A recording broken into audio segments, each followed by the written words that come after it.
السلام علیکم everyone, this is Umar Zafar and welcome back to my YouTube channel. I hope آپ سب لوگ خیر و عافیت سے ہوں گے۔ آج کی سٹوری ہے ایک کرسچین ڈاکٹر کی جو فرعون کی لاش سے ایسے متاثر ہوئے کہ انہوں نے اسلام قبول کر لیا۔ کیا ہے پورا واقعہ، آئیے جانتے ہیں۔ یہ واقعہ آج سے 3,500 سال پہلے پیش آیا تھا۔ فرعون کے ڈوب کر مرنے کے بعد سمندر نے اس کی لاش کو اللہ کے حکم سے باہر پھینک دیا، جبکہ باقی لشکر کا کوئی نام و نشان نہ ملا۔ مصریوں میں سے کسی شخص نے ساحل پر پڑی اس کی لاش پہچان کر اہل دربار کو بتایا۔ فرعون کی لاش کو محل پہنچایا گیا۔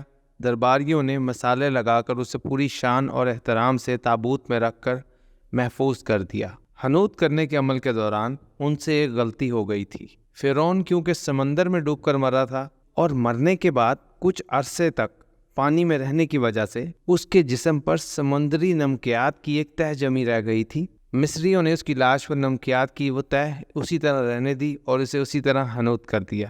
وقت گزرتا رہا، زمین و آسمان نے بہت سے انقلاب دیکھے جن کی گرد کے نیچے سب کچھ چھپ گیا، حتیٰ کہ فرعون کی حنوط شدہ لاشیں بھی زمین کی تہوں میں چھپ گئیں۔ ان کے نام صرف کتابوں، ان کی تعمیرات اور لوگوں کے ذہنوں میں رہ گئے۔ اس واقعے کے 2000 سال بعد اس دنیا میں اللہ کے آخری نبی حضرت محمد صلی اللہ علیہ وآلہ وسلم تشریف لائے، اور ان پر نازل ہونے والی آخری کتاب قرآن پاک میں فرعونوں کے قصے بڑی تفصیل کے ساتھ بیان کیے گئے تھے۔ اور اسی سلسلے میں اس فرعون کا جسم محفوظ کرنے کی بابت آیت بھی نازل ہوئی تھی کہ جس کی سچائی پر سب اہل ایمان کا پختہ یقین تو تھا، لیکن وہ سمجھنے سے قاصر تھے کہ اس خدائی دعوے کرنے والے کی لاش کہاں محفوظ کی گئی اور کیسے اسے عبرت کا نشان بنایا جائے گا۔ 1871 میں مصر کے ایک شہر الغورنیہ سے تعلق رکھنے والے غریب اور معمولی چور احمد عبد الرسول کو فرعونوں کی حنوط شدہ لاشوں کی طرف جانے والے خفیہ راستے تک رسائی مل گئی۔ احمد عبد الرسول نوادرات چوری کر کے بیچتا تھا۔ ایک دن وہ دریائے نیل کے کنارے کے قریب تبیسیہ کے مقام پر اسی سلسلے میں پھر رہا تھا جب اسے خفیہ راستے کا پتہ چلا۔ وہاں وہ نوادرات کی چوری کے لیے جگہ کھود رہا تھا کہ اسی دوران اسے کچھ لوگوں نے پکڑ لیا اور پولیس کے حوالے کر دیا۔ وہ جس جگہ کھود رہا تھا وہاں سے ملنے والے راستے کی جب مسلسل کھدائی کی گئی تو 1891 میں دوسری ممیوں کے ساتھ اسی غرق ہونے والے فرعون کی لاش بھی مل گئی۔ اس کے کفن پر سینے کے مقام پر اس کا نام لکھا ہوا تھا۔ ان ممیوں کو ماہرین قاہرہ لے گئے۔ جب ان ممیوں کا تفصیل سے جائزہ لیا گیا تو فرعون والی ممی پر جمی نمکیات کی تہ سے تصدیق ہو گئی کہ یہ وہی فرعون ہے جسے اللہ نے پانی میں غرق کر کے بدترین انجام سے ہمکنار کیا تھا۔ یہ بہت بڑا واقعہ تھا۔ اس کی تصدیق کے لیے دنیا بھر کے ماہرین، آثار قدیمہ اور سائنسدان مصر کی طرف امٹ پڑے۔ مختلف سائنسی ٹیسٹ کرنے کے بعد دنیا بھر کے سائنسدانوں نے تصدیق کر دی کہ دوسری سب لاشوں کی نسبت صرف فرعون کی لاش پر ہی سمندری نمکیات کی تہ جمی ہوئی تھی۔ اس تصدیق کے بعد اسے فرعون کی لاش قرار دے کر عجائب گھر میں محفوظ کر دیا گیا۔ 1982 میں فرعون کی ممی خراب ہونے لگی تو اس وقت کی مصری حکومت نے فرانس کی حکومت کو درخواست کی کہ فرعون کی ممی کو خراب ہونے سے بچایا جائے، نیز جدید سائنسی ذرائع سے اس کی موت کی وجہ بھی معلوم کی جائے۔ چنانچہ مصری اور فرانسیسی حکومت نے مل کر ممی کو فرانس لے جانے کا انتظام کیا۔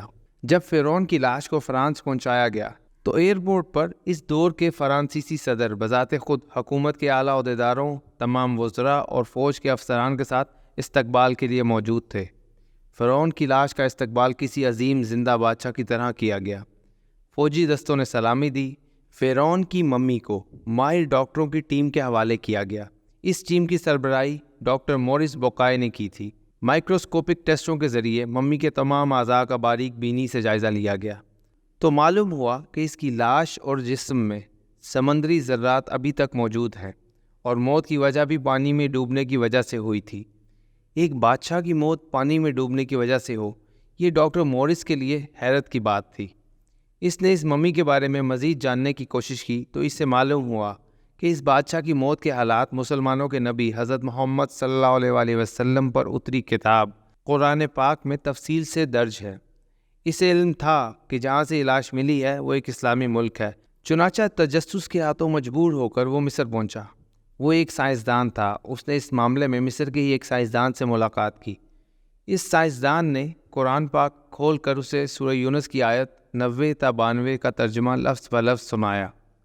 فرعون کا خدائی دعویٰ، اس کا پانی میں ڈوب کر مرنا اور پھر پانی سے نکال کر اس کی لاش کا حنوط ہو جانا، اور پھر دوبارہ لاش کا ملنا، اور پھر اس کی لاش کو جدید سائنسی دور میں دوبارہ محفوظ کیا جانا، سب کا اشارہ ایک جانب تھا اور بہت واضح تھا: تجھے بعد میں آنے والوں کے لیے عبرت کا نشان بنا دوں گا۔